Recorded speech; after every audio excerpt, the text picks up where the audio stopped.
Hey, what's going on, guys? What's happening? I thought that I would just check in and say hi, and hope you guys can hear me okay.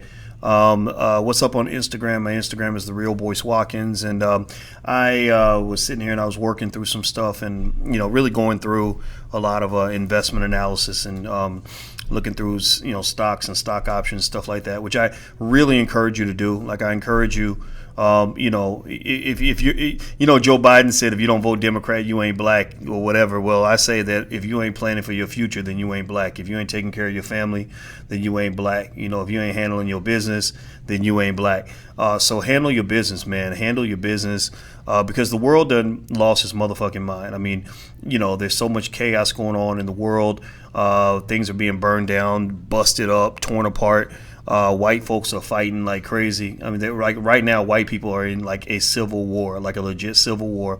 It could escalate at any moment.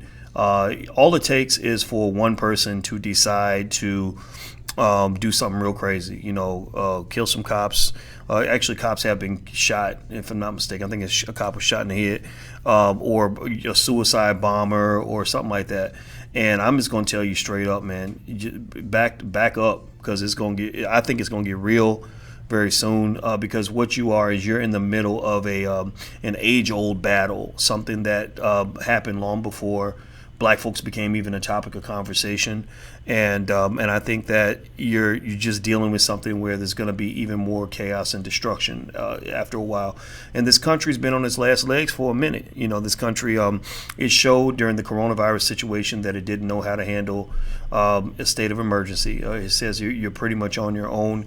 If you want to know what I'm thinking, I've been looking into survivalist tactics in terms of thinking about, what does that really look like? What does survivalism really look like? That means having weapons. It means growing your own food. It means having that generator in the basement, and that's not really me. Like, I'm a college professor, so, we're all up in books and computers, but I'm really thinking hard about like what that's going to look like, because I don't feel my government can protect me. I really don't, or be there for us. But anyway, I wanted to let you guys know I see you in there. Okay, 2 cops shot in St. Louis. Yeah, I think I saw some about that.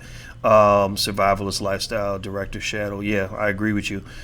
Specifically Latin Kings in Little Village. Okay, I don't know anything about Latin. I'm gonna look it up, but I didn't hear anything about Latin Kings. Being out of Chicago, I'm definitely curious about that. So yeah, so if you want to know what tip I'm gonna be on, once I get back, we're down. Me and my family came to Florida because I got tired of sitting at home during all the pandemic. I know. I'm sorry, I shouldn't have said that, but I don't know if y'all saw NPR literally just said that basically, like, the infection and the death rates were not nearly what they said they were. That the infection rates were actually much higher than what they were originally saying, and the death rate was much lower. So I don't I don't know if you guys saw that or not. But I'm just gonna say I'm not a person who's into saying I told you so. But I'm going to have to say I told you so, just because you can go back and look at videos I made 2-3 months ago where I said something's not adding up. And again, it went to that basic point. I said, if all these celebrities are announcing they have corona, if all these congressmen, I'm not a celebrity at all, but I've been on TV hundreds of times, and people know me. There's no city in the world I've been to where somebody didn't recognize me on the street. And what happens is that when you're in the public eye, you shake a lot of hands.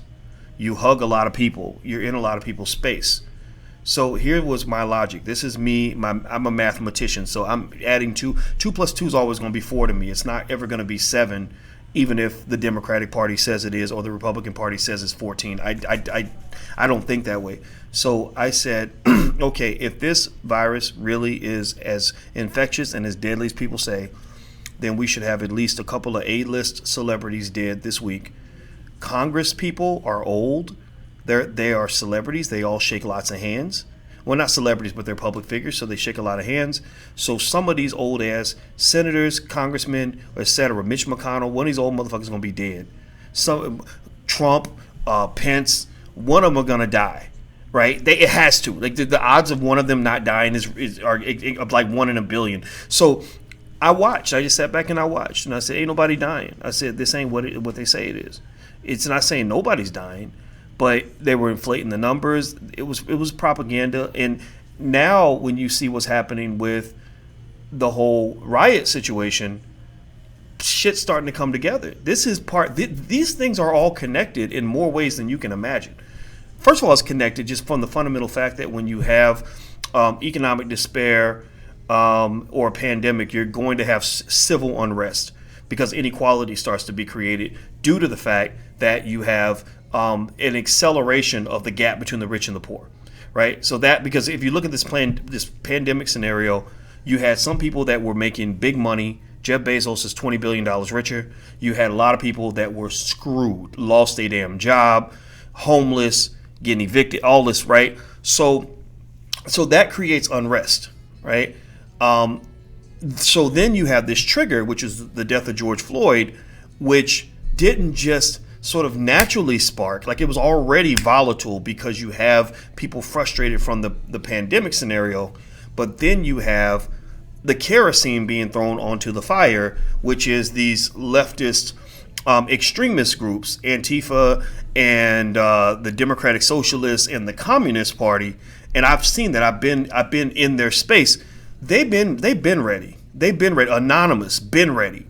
I'm talking about laid out military style, military minded strategy to basically tear down this country, right? To make sure that, and again, I'm not judging it. You can believe what you want to believe. You could be left, you could be right. I don't give a shit. I'm not left, I'm not right, I'm just black. I'm not Democrat, I'm not Republican, I'm just black. I'm not voting for Biden or I'm not voting for Trump. I'm voting for black people. So don't if you're left, don't feel like I'm telling you that you're wrong. Be left. If you're right, then shit, be right. But I'm black, right? And to me, those are three separate things. Left, right, and black they do not overlap significantly in my mind, right? So when Biden says, well, if you can't vote for me, then you ain't black, I see that as a type of imperialism, a very territorial behavior, like a pimp pissing on his hoe. Like seriously, like he's peeing on you. He's peeing a circle around you, saying, this bitch chose me. This is my hoe. Black people belong to me, right? And that makes me say, get off of me. Like, no, I'm rejecting you right now because nobody owns me, right? So really, if you want to know what I'm really seeing in all of this, I'm seeing what's something that's probably going to escalate. Trump's going to bring in that military. He's going to bring in, the active duty. He's going to bring in the reserves. He's going to bring the heat because that man, he went to military school when he was 19 years old. I read his whole bio because I like to understand my adversary. So I read the history of the Trump family going back 100 years, by the way, because I wanted to study black power. Like I wanted to study what it means to gain power. Call him what you want, but he's got power. I want to know how black people can have power like that too. So I study power. I love to understand power. So Trump is gonna come hard. Here's what's gonna happen. They're gonna come hard too. Because they've already crossed that line into the reign of physical violence. They're already assaulting cops, driving cars through crowds of people, running cops over, some of that. It's only another tiny step before they start bombing, before they start doing and this is not new. This is not something that's never been done. I mean, there are countries all around the world where groups that have an ideology they really believe in start blowing shit up. And so I just think you're in for it. I think this is just the beginning. I encourage black people to just figure out who the hell you are. You know what it reminds me of? It makes me think about the Vietnam War. In the Vietnam War, the Vietnamese were in a position similar to black people. The Vietnamese just wanted to be free. Ho Chi Minh initially was just like, look, let my people go. They've been controlled by the French for 100 years or whatever. And when World War II started and the French were getting their ass kicked by the Germans, or sorry, not World War II, scratch that, World War I ended and the world was kind of being realigned. See, during these realignments, that's when people make their power moves. You make your moves when the lights are out, when there's chaos, when there's a mass distraction. That's when everybody's making their moves. So you got to figure out, like, what are your moves going to be? Seriously, like, instead of sitting there shocked and reacting, you need to figure out what your move is going to be, what your agenda going to be. So Ho Chi Minh's agenda was, I'm going to liberate Vietnam. So he tried his best to liberate Vietnam during World War I by getting Woodrow Wilson to sign some proclamation or something to help him get that done. It didn't happen because somebody did not get Woodrow Wilson the information necessary to make that move. But Woodrow Wilson was a racist, by the way, which is another issue I have with Princeton, right? Princeton has to address the fact that their Woodrow Wilson School of Public Administration is built on, it might as well be called the KKK School of Diplomacy, just so you know, because Woodrow Wilson was a member of the Klan. But with that said, all the Vietnamese wanted was to be free. That's what they wanted. Well, the problem was that Ho Chi Minh, I believe, made a crucial mistake. In order to liberate from, the grips of the Americans and, our democracy, capitalism, whatever it is we believe, he aligned himself with the communists. He went left because the communists, were looking to integrate anybody into their system who was going to help them fight off the Americans and the capitalists and whatever, all the other shit that we believe. So Ho Chi Minh aligns himself with the communists, which initially seems like a great idea. Like, oh, look at this. We got all these weapons. We have all this intelligence. We have all these resources, right? Right? But here's the problem. When you get big allies, you get big enemies too. When you say, okay, I'm gonna go be a Crip because I want to be a Crip because the Crips can help me defend myself. Well, now you've declared war on the Bloods. Now their beef becomes your beef. Their bullshit becomes your bullshit. So you're gonna get pulled into age-old conflicts that have nothing to do with you. So you're fighting a bigger war and a bigger battle. So here's my point. Here's where I'm going with this. Black people, for our own survival, in many cases, have felt like, well, in order for us to succeed, we need our liberal allies, right? We need to align with the Democrats and the Democratic Socialists and the Bernie Sanderses and the Joe Bidens of the world. Well, when you do that, well, guess what? Now you're entering into a bigger battle that goes far beyond the scope of what you're trying to do. You end up like Vietnam, where literally Vietnam as a country was destroyed because the communists and the Americans, the communists and the capitalists, basically got together and started kicking each other's ass right there on Vietnamese soil. Hundreds of thousands of Vietnamese died. The entire country was absolutely decimated, and the Vietnamese were used up and shit on and abandoned at the end of the shit. When the stuff was over, the United States abandoned Vietnam, Saigon fell, and everything that they thought they could depend on, all the Vietnamese who aligned themselves with the Americans because the Americans said, we're going to protect you, we're your allies, they completely got abandoned. So for black people, your allies will abandon you. That's my point. Your allies will abandon you. Your allies are going to use you as long as they need to use you. They're going to bring a bunch of shit to your plate that you didn't ask for. And, when they're going out there and you're trying to peacefully protest and there's a white man randomly walking and busting out windows, and then he's throwing, then they're laying out bricks and encouraging people to throw bricks through windows and burning down buildings and driving through, cars through crowds of cops. That shit's gonna all fall on you. They're gonna go through the hoods with National Guardsmen and armored vehicles and tanks and machine guns, and black men gonna be the first ones getting their heads blown off, and these liberals ain't gonna be nowhere to be found. So what I really think at the end of the day is, I think we have to be strategic and be very clear about what we're down for, what we're not down for, what we represent, what we don't represent, what is our agenda and what is not our agenda. My agenda in general, if you want to know where I stand, because I have to think about this, because I got invited on to Anderson Cooper tonight, and I'm just kind of like, damn. I figured it might happen. I don't do mainstream media that much anymore because I don't like mainstream media. I don't like CNN anymore. I used to like CNN, but I don't like them anymore.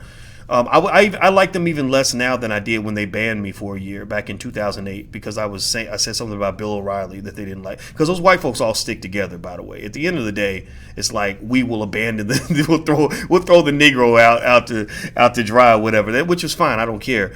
But I don't know where to really sort of even want to be a part of any of this. I think Cornel West is great, but here's the problem. Here's the issue. Cornel's my friend. Love Cornel West, one of my best buddies. You know, in terms of people that I just really, in terms of people I really vibe with, I love Cornel West. But here's the thing. Even Cornel West's agenda ain't my agenda. You know, Cornel West is a democratic socialist. He's in that space. He's in the socialist communist space. You know, I got a call from some people in the south side of Chicago, some white people, because, you know, they got these white allies. I don't have many white allies. My allies are black. My allies look like me. I don't trust allies that have other agendas. Maybe it's my trust issues. I don't know. But I personally think it's just from my experience and based on what I've concluded is the adequate solution for black people. So I got a call from these so-called allies. I've never told this story publicly, and I'm not going to in any way disparage Cornel West by sharing this story, but I have to share it because I think it's relevant to this situation. So they called me and they were like, yeah, Dr. West told us to give you a call because, you know, we're going to go protest, you know, the police shooting of so-and-so. And it was, I forgot which one. I think it was the time of Ferguson, right? All the stuff going on in Ferguson. So I said, okay, great. Yeah, Dr. West, I love Dr. West. I'll be there, you know. And I showed up and we went to this rally together to protest the killing of this black man, Michael Brown. That's what it was. It was Michael Brown. Now, here's the thing. When I was there, they started trying to recruit me for the Communist Party. And it was very aggressive. They were trying to get money from me. They were trying to get me to, you know, it's suddenly I'm noticing everybody's calling each other comrade, and they're talking about we're going to destroy this capitalist system. And, you know, and I'm just kind of like, I didn't come here for all of that. I came here because I don't think Mike Brown should have been killed by the cops. I came here for my brother. I did not come here for all this other shit that you're trying to lay on my plate. I didn't have any issue with him, but I politely told the man to fuck off. I said, don't call me anymore. You know, quit calling me, asking me for money and trying to get me involved in your stuff. I'm not interested. And so when I saw that up close and from what I have read, you know, they have a long battle with each other. It's really the leftists versus the fascists. Right, which unfortunately is kind of weird because the leftists have become the fascists, in my opinion. They become very controlling. They use propaganda in ridiculous ways. They're very quick to attack and shame people who don't fit into whatever box they think you should fit into. You know, like for example, even with this stuff with Trump and all that, I know a lot. I'm gonna tell you the truth. I know a lot of people, black and white, who are not bad people, who have no problem with what Trump is doing. They have no problem with the Trump presidency because they hate the liberals so much.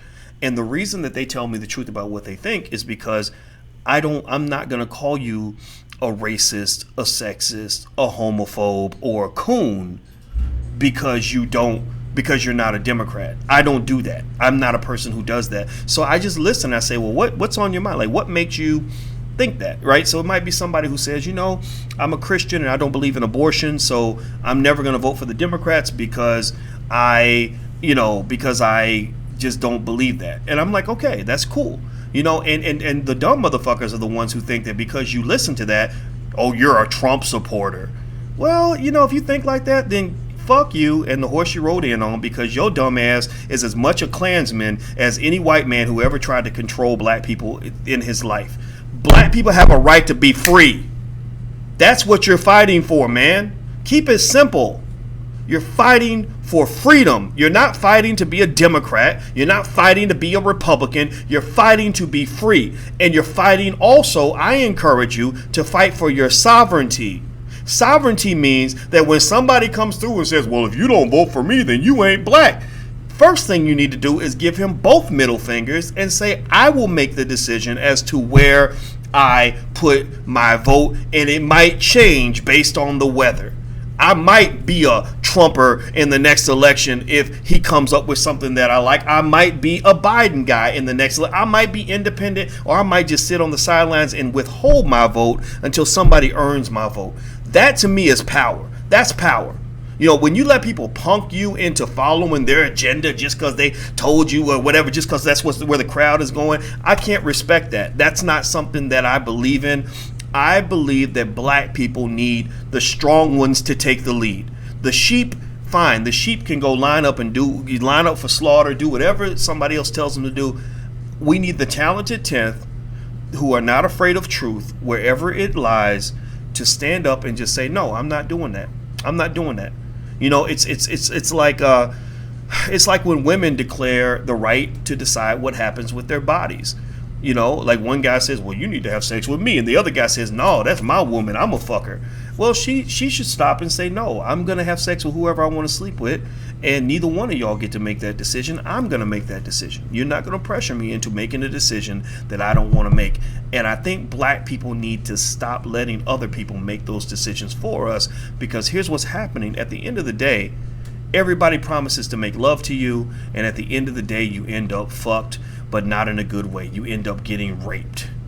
Every time you end up getting raped, and then you're like, oh, they raped me. That ain't right. That ain't right. The Democrats did me wrong. The Republicans, they did me wrong. Well, you did yourself wrong because you don't have any strength. You don't understand how the game is being played. You know, you don't understand where your real allies are. Your allies are not these people that are using you. Your allies are in your own community. Your allies are the people that will go to the fence with you, whether you're rich or poor, through sickness and in health, till death do you part. So these people that you claim as your allies, okay, keep on claiming those allies, and they're gonna keep screwing you the way your so-called allies have screwed you since the beginning of time. There's not one Democrat, not one hardcore black Democrat I know who can sit and explain to me how the Democratic Party has really truly helped black people. I mean, truly dealt with and confronted the legacy and the history of racism and slavery in this country, the legacy of lost wealth, the $14 trillion debt that is owed, the $14 trillion debt that is owed, the $14 trillion debt that is owed, that they won't even talk about. They won't even bring it up in a conversation. You bring it up too much, they're gonna slap your black ass and tell you to shut up. That's what a pimp's supposed to do. So if you want to know what I'm seeing, that's what I'm seeing. I see everybody trying to claim black people because you are a pawn on the board. You're not a chess player, you are a chess piece. You are not a player, you are a piece. And everybody's trying to claim that piece. So at the end of the day, what's my agenda? My agenda is the black agenda. What is the black agenda to me? The black agenda comes down to freedom. What does freedom mean? Freedom means doing what you choose to do without regard to what anybody thinks. What does also freedom include? In my opinion, freedom includes sovereignty, which means the ability to develop an economic base, also the ability to educate our own children, create our own jobs, support our own businesses, and police our own communities. Very few of these individuals out here that are in this civil war right now that's going to continue to escalate, nobody on the left and very few people, nobody on the right that I can think of, have any incentive whatsoever to support that agenda. Donald Trump, I don't look at him as a savior because that man has no incentive to support the idea of black people creating our own jobs, educating our own children, supporting our own businesses. Why would I expect that from him? Joe Biden has no incentive to help me to do things that are independent from me. The only people that have incentives to create sovereignty for black people are black people. It's like going up to a stranger and saying, you know, I really want to buy myself something nice, and I really want to get myself a house, and I really want to give myself a big income, and I really want to take care of my children and my family or whatever. Who has an incentive to do that other than you? Seriously, what makes you think that the world owes you something, or that people are really going to come through for you and take care of you like you're a baby? That's not going to happen. So for black people, I can tell you as one of your allies, because I'm black like you, right? The greatest interest that you can depend on is self-interest. The most I can really depend on people to do is to do what's best for themselves. So the way I trust you is I don't trust you because I think you're a good person. I don't trust you because I think you owe me something. I don't trust you because I think that you're going to care about my interests more than you care about your own. Only time I trust you is when we have what is called in finance, they call this incentive alignment. Incentive alignment. I trust you to drive the boat properly if we're in the same goddamn boat. if you're in the same boat as me, then I'm going to trust that you're going to do what's right on that boat, not because you want to save my life, but because you want to save your own life. So I trust you to do what is best for you. So that means that when I look at my allies, which would be alliance or alignment, when I'm looking at people that are aligned with me in terms of agenda, I'm looking at individuals who are in the same boat as me. What the fuck does a rich white man who lives in Santa Monica, who teaches at Berkeley, what alignment do we have when I'm a black man dealing with the experience of a black man, and this rich white man is living the white man's life? Like, there is no alignment, right? So for me to claim him to be my ally, and for me not to be able to point to any sort of tangible benefit that he's going to receive by helping me or supporting me, then why would I depend on that support? Why would I depend on that? Why do you think, seriously, why do you think that somebody who has no incentive to help you or to support you or take care of you, who's not affected one way or the other whether you live or die, what makes you think that person's going to go out of their way to really be there for you, ride or die no matter what? If you think that these folks care about you, then you about as stupid as a damn brick, and you need to just go away right now and just jump off a damn bridge, because apparently your brain cells are not working. So when I look at my allies, I look at people that have a common interest and a consistent common interest. Not just sort of some temporary common interest. I'm talking about people that are going to benefit from the same things I benefit from. So when I think about, again, the black agenda is freedom, which digs over into a related issue, which is establishing an economic base, which also means educating our own children, creating our own jobs, supporting black businesses, and policing our own communities. I don't see a lot of people who are going to benefit from those things happening. A lot of liberals are going to lose a lot of money when black people become free. A lot of liberals are going to lose a lot of money when black people are educating their own children, because they're not putting their children into those public schools with those white teachers who are putting your kids in special ed and getting a big check. A lot of white liberals are going to lose when black people are no longer working for white companies. A lot of white liberals and conservatives are going to lose when black athletes are no longer playing in the NCAA for free. A lot of white liberals and white conservatives are going to lose when black men are not filling up the prisons where them and their cousins can all go get jobs. A lot of white liberals and a lot of white conservatives are going to lose when black people start buying black. So the only people that I really believe have the true incentive to support a really meaningful and relevant black agenda are other black people.